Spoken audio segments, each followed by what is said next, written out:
তুমি কে আমি কে রাজাকার রাজাকার। মুক্তিযোদ্ধার সন্তান নাতিপুতিরা কেউ মেধাবী না, যত রাজাকারের বাচ্চারা নাতিপুতি হলো মেধাবী, তাই না?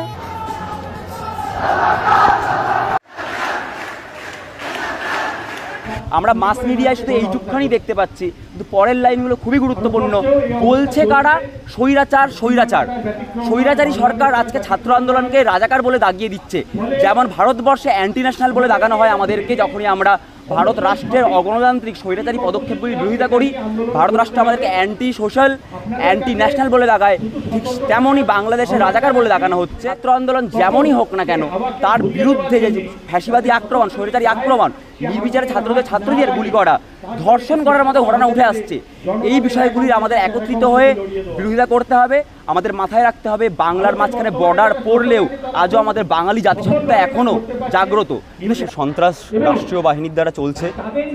শেখ হাসিনার সরকার যেভাবে ছাত্র আন্দোলনের উপর নির্বিচারে গুলি চালাচ্ছে, গোটা দেশে ইন্টারনেট সমস্ত মোড অফ কমিউনিকেশন বন্ধ করে ছাত্র হত্যা চালাচ্ছে, তার বিরুদ্ধে এবং ওখানকার যে ছাত্র আন্দোলন, সেই ছাত্র আন্দোলনের সমর্থনে আমাদের এই মিছিল। এবং আমরা দেখেছি বিগত 19 জুলাই আমরা তার ছাত্র আন্দোলনের সমর্থনে এবং রাষ্ট্রীয় সন্ত্রাসের বিরুদ্ধে আমরা একটি মিছিল বের করেছিলাম নন্দন চত্বর থেকে। সেটা বাংলাদেশ হাইকমিশনার ডেপুটেশন দেওয়া দিয়ে শেষ হতো, কিন্তু সেই মিছিলটি 200 মিটারের উপরও বেশি চলতে পারেনি। তারপরেই পুলিশের, আমাদের পশ্চিমবঙ্গের মমতা বন্দ্যোপাধ্যায় যে তৃণমূল সরকার, সেই মমতা বন্দ্যোপাধ্যায় সরকারের যে নির্মম পুলিশি অত্যাচার নেমে আসে আমাদের উপরে, আমাদের 71 জন কমরেডকে গ্রেফতার করা হয়। আমাদের এআইএসএফের কমরেড শিফা তাসমিন, অনুজ্ঞা রায় এবং আমাকেও গ্রেফতার করা হয় ওখানে। এবং তাছাড়াও বিভিন্ন সংগঠনের লোকেদের গ্রেফতার করা হয়, কমরেডদের গ্রেফতার করা হয়। তো এই যে ফ্যাসিবাদী আচরণ, স্বৈরাচারী আচরণ পশ্চিমবঙ্গ সরকারের এবং ওইপার বাংলায় শেখ হাসিনা সরকারের, তার বিরুদ্ধে আজকের এই আমাদের মিছিল। ছাত্ররা বর্তমানে পশ্চিমবঙ্গ এবং ভারতবর্ষ সুরক্ষিত নয়। আমরা ভারতবর্ষও দেখছি একের পর এক ছাত্র হত্যা, ছাত্র গুম, ছাত্র খুন হয়ে আসছে।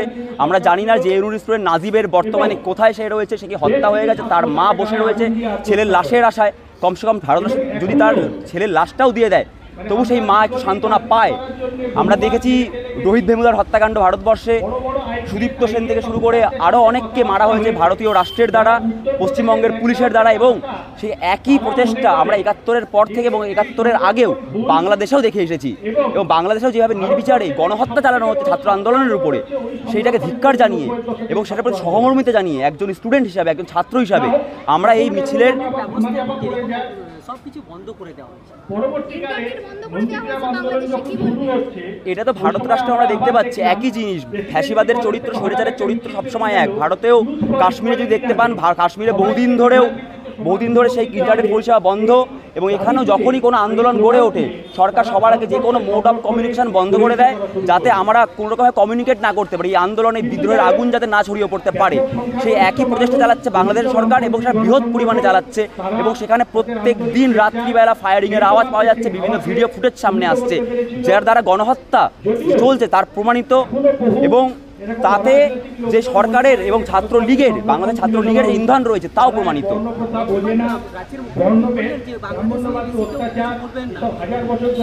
এটা রাজ্য সরকারের কোন নীতি আমরা বুঝে উঠতে পারছি না।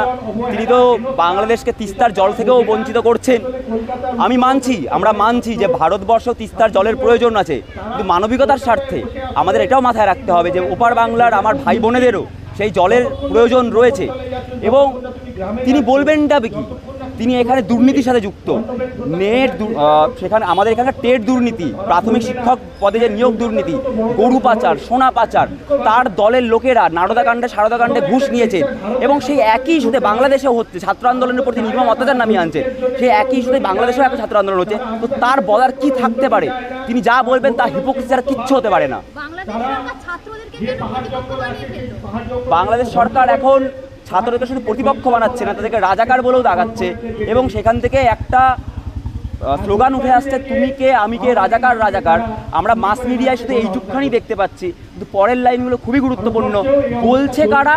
স্বৈরাচার স্বৈরাচারী সরকার আজকে ছাত্র আন্দোলনকে রাজাকার বলে দাগিয়ে দিচ্ছে। যেমন ভারতবর্ষে অ্যান্টি ন্যাশনাল বলে দাগানো হয় আমাদেরকে, যখনই আমরা ভারত রাষ্ট্রের অগণতান্ত্রিক স্বৈরাচারী পদক্ষেপগুলির বিরোধিতা করি।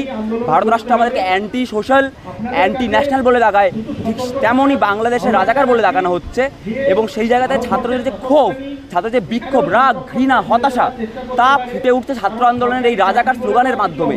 আমাদেরকে এটা মাথায় রাখতে হবে, বাংলাদেশের ছাত্র যে আন্দোলন সেটা কোনো বাম সংগঠন বা কোনো একটা ইউনাইটেড ফোর্স দ্বারা সংগঠিত নয়। সেখানে ছাত্র আন্দোলন স্বতঃস্ফূর্ত এবং সেখানে বহুধা বিভক্ত মতামত উঠে আসছে। কিন্তু তার পক্ষে আমাদেরকে যেটা মাথায় রাখা উচিত, যে ছাত্র আন্দোলন যেমনই হোক না কেন, তার বিরুদ্ধে যে ফ্যাসিবাদী আক্রমণ, স্বৈরাচারী আক্রমণ, নির্বিচারে ছাত্রদের গুলি করা, ধর্ষণ করার মতো ঘটনা উঠে আসছে, এই বিষয়গুলির আমাদের একত্রিত হয়ে বিরোধিতা করতে হবে। আমাদের মাথায় রাখতে হবে, বাংলার মাঝখানে বর্ডার পড়লেও আজও আমাদের বাঙালি জাতিসত্তা এখনও জাগ্রত। কিন্তু সেটা অবশ্যই এটাও মাথায় রাখতে হবে, আজ গর্গ চট্টোপাধ্যায় যেই বাঙালি জাতীয়তাবাদে উস্কানি দিচ্ছে, সেই বাঙালি জাতীয়তাবাদ প্রচণ্ড ধ্বংসাত্মক এবং সেটা বাঙালি জাতীয় ধ্বংসের দিকেই নিয়ে যেতে পারে। আমরা বিচ্ছিন্নতা না, আমরা ঐক্য চাই এবং আমরা বাঙালি হিসাবে ওপার বাংলার ভাই বোনদের সমর্থন জানাচ্ছি এই আন্দোলনের প্রতি। আমার নাম সাম্যদর্শী, আমাদের সংগঠন AISF।